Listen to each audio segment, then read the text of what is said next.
Boring boring boring. ഇതെന്താണിത്? അസ്സലാമു അലൈക്കും. വാലൈക്കുമുസ്സലാം. ബാബ എവിടെയായിരുന്നു? എത്ര നേരമായി കാത്തിരിക്കുകയായിരുന്നു. ഇന്ന് ഓഫീസിൽ ഒരുപാട് ജോലി തീർക്കാനുണ്ടായിരുന്നു അമീർ, അതാണ് ലേറ്റായത്. സോറി മോനെ. അത് സാരമില്ല. നീ എന്ത് ചെയ്യുകയായിരുന്നു? ഞാൻ TV കാണുകയായിരുന്നു. ടിവിയിൽ എന്താ കണ്ടുകൊണ്ടിരുന്നത്? പ്രത്യേകിച്ച് ഒന്നുമില്ല ബാബ, എല്ലാം ബോറിംഗ് ആയിരുന്നു. ഇൻഷാ അല്ലാ, ഞാൻ നിനക്കിന്ന് മറ്റൊരു പ്രവാചകന്റെ കഥ പറഞ്ഞു തരാം. അത് കൊള്ളാമല്ലോ. താങ്ക് യു സോ മച്ച് ബാബ. ശരി മോനെ, നമുക്കിന്ന് പ്രവാചകനായ ഷുഹൈബ് നബി അലൈഹിസ്സലാമിന്റെ കഥ പറയാം. അത് ആരായിരുന്നു? മോനെ അമീർ, നിനക്കറിയാമോ, പഴയകാല പണ്ഡിതന്മാർ പറയുന്നത് ഷുഹൈബ് നബി മൂസാ നബിക്ക് അഭയം നൽകിയ വ്യക്തിയാണെന്നാണ്. മൂസാ നബി ഷുഹൈബ് നബിയുടെ മകളെയാണ് വിവാഹം ചെയ്തത്. അതിനുശേഷമാണ് മൂസാ നബി ഈജിപ്തിലേക്ക് പോയത്. ഇത് അംഗീകരിക്കാനോ നിരസിക്കാനോ വ്യക്തമായ തെളിവുകളില്ല. പക്ഷേ ഖുർആനിൽ ഷുഹൈബ് നബി മദിയാനിൽ നിന്നുള്ള പ്രവാചകനാണെന്നും ആ മദിയാനിൽ തന്നെയാണ് മൂസാ നബി അഭയം പ്രാപിച്ചതെന്നും പറയുന്നുണ്ട്. കേട്ടിട്ട് നല്ല കഥയാണെന്ന് തോന്നുന്നു. എനിക്ക് മുഴുവൻ കഥയും പറഞ്ഞു തരുമോ ബാബ?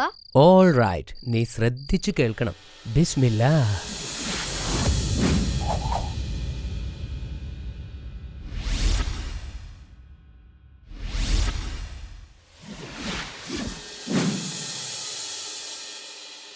മദിയാൻ നിവാസികൾ മആൻ എന്നറിയപ്പെട്ട രാജ്യത്തെ അറബികളായിരുന്നു. ഈ മആൻ പിൽക്കാലത്ത് സിറിയ എന്നാണ് അറിയപ്പെട്ടത്. അള്ളാഹുവിനെ വിശ്വസിക്കാൻ താൽപ്പര്യമില്ലാത്ത ഒരു പറ്റം അത്യാഗ്രഹികളായ ആളുകൾ താമസിച്ചിരുന്ന സ്ഥലമായിരുന്നു അത്. അവരുടേത് വളരെ ദുഷിച്ച ഒരു ജീവിതശൈലിയുമായിരുന്നു. അവിടുത്തെ ആളുകളെല്ലാം കള്ളന്മാരും കൊള്ളക്കാരുമായിരുന്നു.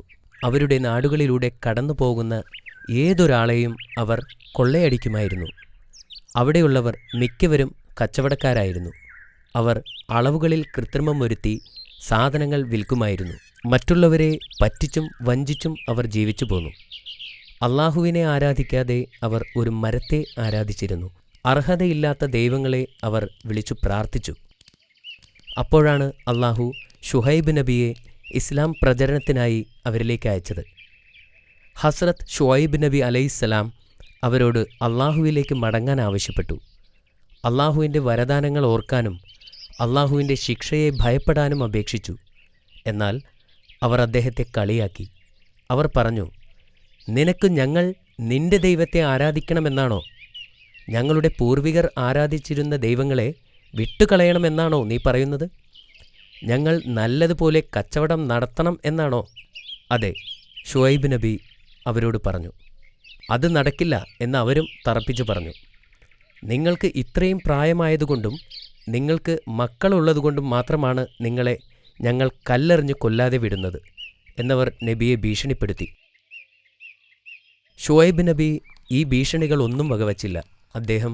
അദ്ദേഹത്തിൻ്റെ ദൗത്യം തുടർന്നുകൊണ്ടേയിരുന്നു. അദ്ദേഹം ആളുകളോട് സത്യത്തെ വെറുത്തിട്ട് കാര്യമില്ലെന്നും ദൈവത്തിൻ്റെ വിളിയെ നിഷേധിക്കരുത് എന്നും പറഞ്ഞു. മദിയാൻ നിവാസികൾ അവരുടെ നഗരത്തിലൂടെ കടന്നു പോകുന്നവരുടെ കയ്യിൽ നിന്നും പൈസ പിരിക്കാറുണ്ടായിരുന്നു. ഷുഹൈബ് നബി അവരോട് സത്യസന്ധമായ രീതിയിൽ ജീവിക്കാൻ ആവുന്ന വിധമെല്ലാം പറഞ്ഞു നോക്കി. ആരും കേട്ടില്ലെന്ന് മാത്രമല്ല, അവർ അവരുടെ ദുഷിച്ച ജീവിത രീതിയിൽ തുടർന്നു പോന്നു. എന്നിട്ടും അദ്ദേഹം പ്രതീക്ഷ കൈവെടിഞ്ഞില്ല. അദ്ദേഹം രാപ്പകലില്ലാതെ പ്രയത്നിച്ചു. ഈ ചെയ്യുന്നതെല്ലാം അവരുടെ നല്ലതിനാണെന്ന് അവരെ മനസ്സിലാക്കാൻ അദ്ദേഹം ഒരുപാട് ശ്രമിച്ചു. അധികം വൈകാതെ അവിശ്വാസികളുടെ ക്ഷമ നശിക്കാൻ തുടങ്ങി. അവർ ഷുഹൈബ് നബിയുടെയും വിശ്വാസികളുടെയും വസ്തുവകകൾ പിടിച്ചുവാങ്ങി. അവയെല്ലാം നഗരത്തിന് പുറത്തു കൊണ്ടുപോയി വലിച്ചെറിഞ്ഞു. ഇത്രയുമായപ്പോൾ നബിക്ക് തൻ്റെ എല്ലാ പ്രതീക്ഷകളും നഷ്ടപ്പെട്ടു. അദ്ദേഹം സഹായത്തിനായി അള്ളാഹുവിനെ വിളിച്ചു. അള്ളാഹു സഹായം ഉറപ്പു നൽകി. അങ്ങനെ അവർക്ക് വേണ്ടിയുള്ള ശിക്ഷയുടെ ദിവസമായി. അള്ളാഹു സൂര്യനെ താങ്ങാവുന്നതിലും അധികം ചൂടുള്ളതാക്കി. ആ ചൂടുള്ള കാലാവസ്ഥ 7 ദിവസം നീണ്ടുനിന്നു.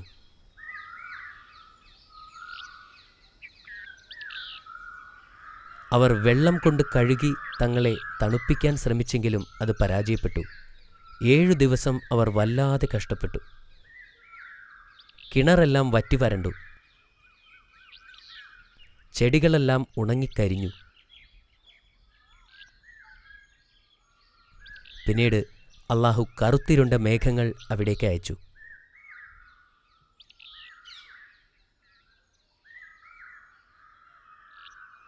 നോക്ക്, മഴ വരുന്നുണ്ട്, അവർ പരസ്പരം പറഞ്ഞു. ആളുകൾ കരുതി ഈ മേഘങ്ങൾ അവർക്ക് മഴ കൊണ്ടുവരികയും ചൂട് കുറയുകയും ചെയ്യും എന്നവർ കരുതി. അവർ സന്തോഷം കൊണ്ട് മേഘത്തിനടിയിലേക്ക് ഓടി. എല്ലാ അവിശ്വാസികളും മേഘത്തിനടിയിൽ ഒന്നിച്ചുകൂടി. പെട്ടെന്ന് മേഘങ്ങളിൽ നിന്നും ഇടിമുഴക്കം വരാൻ തുടങ്ങി. അതിനെ തുടർന്ന് തീയും ഭൂമിയിലേക്ക് ഇറങ്ങി. ഭയാനകമായ മിന്നൽ പിളർപ്പ് ആ ഭൂമിയെ തന്നെ ഇളക്കി മറിച്ചു. എല്ലാവരും താഴെ വീണു. തീനാളങ്ങൾ അവരെയെല്ലാം ചുട്ടരിച്ചു. അടുത്ത ദിവസം ഷുഐബ് നബി മദിയാനിലെത്തിയപ്പോൾ ഒരാളും ജീവനോടെ ഇല്ലെന്ന് കണ്ട് അത്ഭുതപ്പെട്ടു. സമൂദ് നിവാസികളെപ്പോലെ എല്ലാ അവിശ്വാസികളും മരിച്ച് മണ്ണിൽ കിടക്കുന്നുണ്ടായിരുന്നു. മദിയാന്റെ സമ്പത്ത് അള്ളാഹുവിൻ്റെ ശിക്ഷയിൽ നിന്നും അവരെ രക്ഷിച്ചില്ല. ഷുഐബ് നബി അവരെ ഒരുപാട് നന്നാക്കാൻ ശ്രമിച്ചു. എന്നിട്ടും അവർ അതിന് തയ്യാറായിരുന്നില്ല.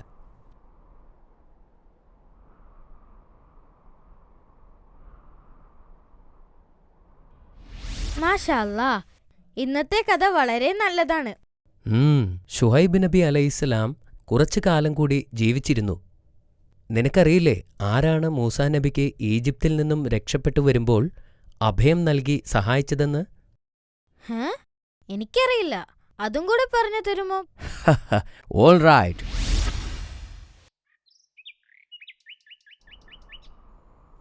മൂസാ നബി ഈജിപ്തിൽ നിന്നും രക്ഷപ്പെട്ട് അവിടെയുള്ളവരുടെ കണ്ണിൽ നിന്നും ഒളിച്ചു കഴിയുകയായിരുന്നു. ഒരുപാട് കാലം അദ്ദേഹം മരുഭൂമിയിൽ കഴിഞ്ഞു. ഒടുവിൽ അദ്ദേഹം മദിയാനിലെത്തി. അദ്ദേഹം വളരെ ദാഹിച്ചു വലഞ്ഞാണ് എത്തിയത്. അദ്ദേഹം അടുത്തുള്ള കിണറിൽ നിന്നും വെള്ളം കുടിക്കാനായി തീരുമാനിച്ചു. പക്ഷേ കിണറിനടുത്തെത്തിയപ്പോൾ അവിടെ ഒരുപാട് ആളുകളുണ്ടായിരുന്നു. 2 സ്ത്രീകൾ കിണറരികിൽ നിന്ന് മാറി നിൽക്കുന്നത് കണ്ടു. എന്തിനാ ഇവിടെ നിൽക്കുന്നത്? അദ്ദേഹം അവരോട് ചോദിച്ചു. ആട്ടിടയന്മാർ അവരുടെ കന്നുകാലികൾക്ക് വെള്ളം കൊടുത്തു കഴിയാതെ ഞങ്ങൾക്ക് അതിൽ നിന്നും വെള്ളമെടുക്കാൻ സാധിക്കില്ല. ഞങ്ങളുടെ പിതാവിന് വളരെ പ്രായമുണ്ട്. അദ്ദേഹം ഞങ്ങളെ കാത്തു നിൽക്കുകയാണ്. ഇത് കേട്ടപ്പോൾ മൂസാ നബി കിണറിനടുത്തേക്ക് നടന്നു.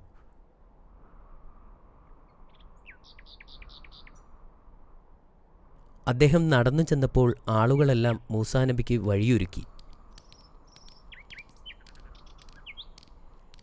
അത് കഴിഞ്ഞ് അദ്ദേഹം കിണറിൽ നിന്നും വെള്ളം കോരി ആ സഹോദരിമാർക്ക് നൽകി.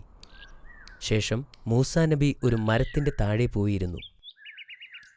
കുറച്ചുനേരം കഴിഞ്ഞപ്പോൾ സഹോദരിമാരിൽ ഒരുവൾ തിരികെ വന്ന് മൂസാ നബിയോട് പറഞ്ഞു, പിതാവ് അങ്ങയെ കാണാൻ വിളിക്കുന്നുണ്ട്.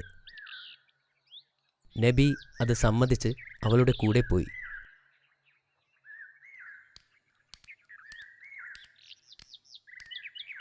അങ്ങനെ മൂസാ നബിയും ഷുഐബ് നബിയും കണ്ടുമുട്ടി. തുടർന്ന് മൂസാ നബി തൻ്റെ കഥ അദ്ദേഹത്തോട് പറഞ്ഞു. നീ നിന്റെ എതിരാളികളിൽ നിന്നും സ്വാതന്ത്ര്യം നേടിയിരിക്കുന്നു, ഷുഐബ് നബി പറഞ്ഞു.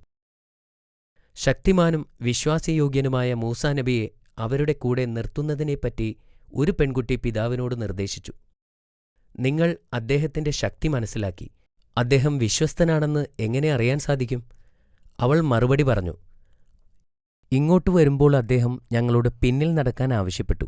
കാരണം ആണുങ്ങൾ സ്ത്രീകളെ നോക്കുന്നത് ശരിയല്ലെന്ന് അദ്ദേഹം ഞങ്ങളോട് പറഞ്ഞിരുന്നു.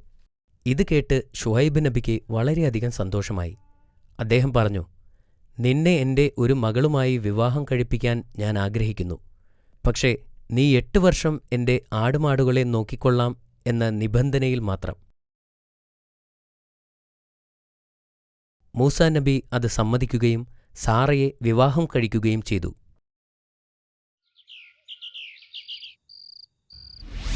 മാഷാ അല്ലാ, വളരെ മനോഹരമായ കഥയായിരുന്നു. അൽഹംദുലില്ലാ, നിനക്കിത് ഇഷ്ടപ്പെട്ടല്ലേ? ഇനി കുറച്ച് ചോദ്യങ്ങൾ ചോദിക്കാം. നീ തയ്യാറാണോ അമീർ? തയ്യാറാണ്. എങ്കിലിതാ നിനക്കുള്ള ആദ്യത്തെ ചോദ്യം. മദിയൻ നിവാസികൾ ചെയ്തിരുന്ന പാപങ്ങൾ എന്തൊക്കെ? അവർ അളവുകളിൽ മായം കാണിക്കാറുണ്ടായിരുന്നു. ശരിയല്ലേ ബാബ? അതെ, അത് ശരിയാണ്. ബാക്കിയുള്ള പാപങ്ങൾ എന്തൊക്കെയായിരുന്നു? മോഷണവും അവിശ്വാസവുമായിരുന്നു ബാക്കിയുള്ള പാപങ്ങൾ. ദാറ്റ്സ് വെരി ഗുഡ് അമീർ. എങ്ങനെയാണ് അള്ളാഹു മദിയൻ നിവാസികളെ ശിക്ഷിച്ചത്? അള്ളാഹു ആദ്യം ചുട്ടരിക്കുന്ന ചൂട് കാലാവസ്ഥ ഉണ്ടാക്കി. അത് 7 ദിവസം നീണ്ടു. അവരുടെ കിണറെല്ലാം വറ്റി വരണ്ടു. പിന്നെ ഇരുണ്ട മേഘങ്ങളെ അയച്ചു. അതിൽ നിന്ന് വന്ന ഇടിമിന്നൽ എല്ലാവരെയും നശിപ്പിച്ചു കളഞ്ഞു.